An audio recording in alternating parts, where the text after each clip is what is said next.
18ویں لوک سبھا کے الیکشن کے لیے آج الیکشن کمیشن نے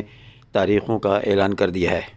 انتخابات 19 اپریل سے 1 جون تک 7 مرحلوں میں کرانے کا اعلان کیا گیا ہے اور ووٹوں کی گنتی 4 جون کو ہوگی۔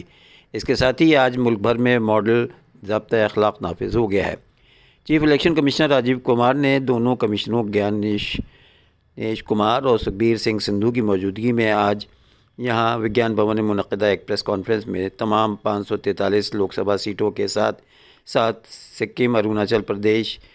اڑیسہ، آندھرا پردیش کے اسمبلی انتخابات اور مختلف ریاستوں کی اسمبلیوں کے 26 خالی نشستوں پر ضمنی انتخابات کے شیڈول کا اعلان کیا ہے۔ ہندوستان کے تمام انتخابات کو دنیا میں جمہوریت کا سب سے بڑا تہوار قرار دیتے ہوئے مسٹر کمار نے کہا کہ کمیشن 2 سال سے اس کے لیے تیاری کر رہا تھا۔ تشدد، خوریزی، پیسے کی طاقت اور پروپیگنڈے کو روکنے کے لیے اب تک کا سب سے مؤثر کام کیا گیا ہے۔ انہوں نے کہا کہ انتخابات کا عمل 20 مارچ کو پہلے نوٹیفیکیشن کے ساتھ شروع ہوگا۔ انتخابات کا پہلا مرحلہ 19 اپریل، دوسرا مرحلہ 26 اپریل، تیسرا مرحلہ 7 مئی، چوتھا مرحلہ 13 مئی، پانچواں مرحلہ 20 مئی اور چھٹا مرحلہ 25 مئی اور 7واں مرحلہ 1 جون کو ہوگا۔ لوک سبھا کے لیے ووٹنگ کے ساتھ اسمبلی انتخابات اور ضمنی انتخابات کے لیے بھی ووٹنگ کرائی جائے گی۔ پہلے مرحلے میں 21 ریاستوں کی 102 سیٹوں پر، دوسرے مرحلے میں 13 ریاستوں کی 89 سیٹوں پر، تو تیسرے مرحلے میں 12 ریاستوں کی 94 سیٹوں پر، چوتھے مرحلے میں 10 ریاستوں کی 96 سیٹوں پر، پانچویں مرحلے میں 10 ریاستوں کی 96 سیٹوں پر ووٹنگ ہوگی۔ 8 ریاستوں میں 49 سیٹوں پر، چھٹے مرحلے میں 7 ریاستوں کی 57 سیٹوں پر ووٹنگ ہوگی۔ غاصب صہیونی حکومت کے پریس ذرائع نے اعلان کیا ہے کہ اسرائیلی حکام نے غزہ اور خاص طور سے غزہ کے جنوب میں واقع رفح کے خلاف جنگ جاری رکھنے پر اتفاق کر لیا ہے۔ صہیونی حکومت کی جارح فوج نے غزہ اور رفح کے خلاف جارحیت کا ارتکاب کیے جانے کی منظوری دے دی ہے اور صہیونی حکومت نے غزہ اور خاص طور سے غزہ کے جنوب میں واقع رفح کے خلاف جنگ جاری رکھے جانے پر اتفاق کر لیا ہے۔ صہیونی فوج کے ترجمان نے بھی اعلان کیا ہے کہ اسرائیل نے آرمی چیف، اسرائیل کی اندرونی سلامتی کی تنظیم شاہک و غزہ کے جنوبی علاقے کے صہیونی فوجی کمانڈر شاہک کے نائب سربراہ اور متعدد دیگر اسرائیلی فوجی کمانڈروں نے جنگ جاری رکھے جانے سے اتفاق کیا ہے۔ اس سلسلے میں اقوام متحدہ کے انسانی حقوق کے کمشنر کے ترجمان کا کہنا ہے کہ اسرائیل اگر رفح میں حملہ کرتا ہے تو غیر انسانی جرائم کا مرتکب ہوگا۔ یہ ایک ایسی صورت حال ہے کہ غزہ کے خلاف وحشیانہ صہیونی جارحیت کا سلسلہ مکمل امریکی حمایت سے ہی شروع ہوا ہے، جو بدستور جاری ہے۔ فلسطینی صدر محمود عباس نے جنوبی غزہ کے رفح شہر میں فوجی آپریشن شروع کرنے کے اسرائیلی حکومت کے فیصلے خلاف خبردار کیا ہے۔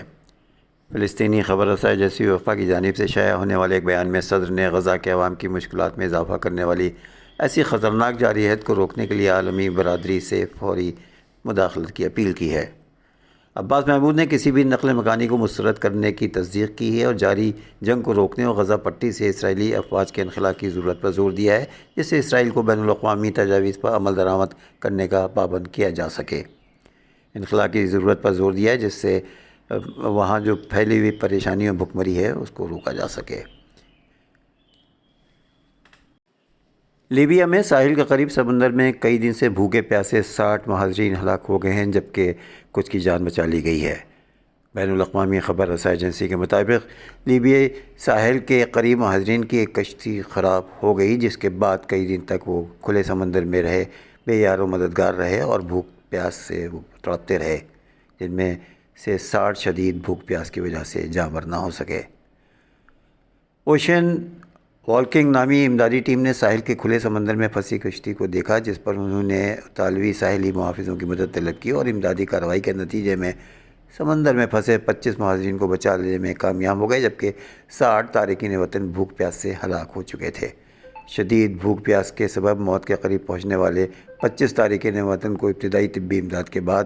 قریبی اسپتال منتقل کیا گیا ہے، جہاں ان میں سے زیادہ تر کی حالت نازک بتائی جاتی ہے۔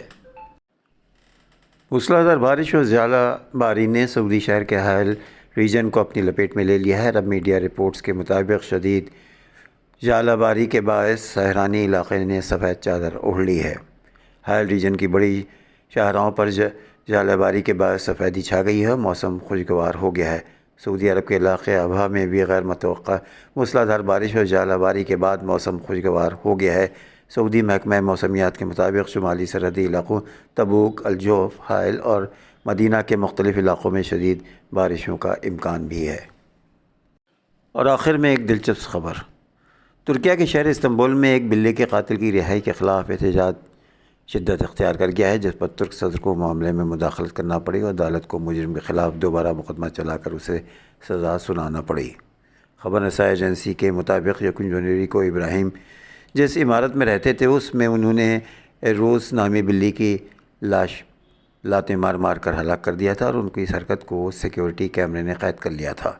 یہ کوئی پالتو بلی تو نہ تھی، لیکن اس بلی کو ابراہیم کے پڑوسی روزانہ کی بنیاد پر کھانا کھلاتے تھے۔ انہیں فروری کے اوائل میں اس جرم کے پاداش میں 18 ماہ قید کی سزا سنائی گئی تھی، لیکن پھر اچھے برتاؤ کی وجہ سے رہا کر دیا گیا تھا، جس سے جانوروں کی فلاح و بہبود کی تنظیموں اور ترکیہ میں عوام کے ایک حصے میں غم و غصہ کا مطالبہ کیا گیا ہے۔ رواں سال فروری کے اواخر میں وزارت انصاف نے کہا تھا کہ انہیں رات گئے صدر رجب طیب اردوغان کی کال موصول ہوئی، جس میں انہوں نے کہا تھا کہ وہ اس معاملے میں ذاتی دلچسپی لے رہے ہیں، لہٰذا اب ابراہیم کے خلاف دوبارہ مقدمہ چلایا جائے گا۔ ابراہیم کے خلاف بدھ کو عدالت میں دوبارہ مقدمہ چلائے گا، جہاں اس موقع پر سینکڑوں لوگ عدالت کے راہداریوں میں موجود تھے اور انہیں ماحول کافی تنگ کر دیا تھا۔ ججوں نے مجرم کی سزا میں 1 سال کا اضافہ کیا، لیکن جانوروں کی فلاح و بہبود کی تنظیموں اور انٹرنیٹ پر موجود افراد کے مطالبات کو نظر انداز کرتے ہوئے انہیں حراست میں لینے کا حکم نہیں دیا گیا، جہاں ان افراد نے مجرم کو جان سے مارنے تک کی دھمکیاں دی تھیں۔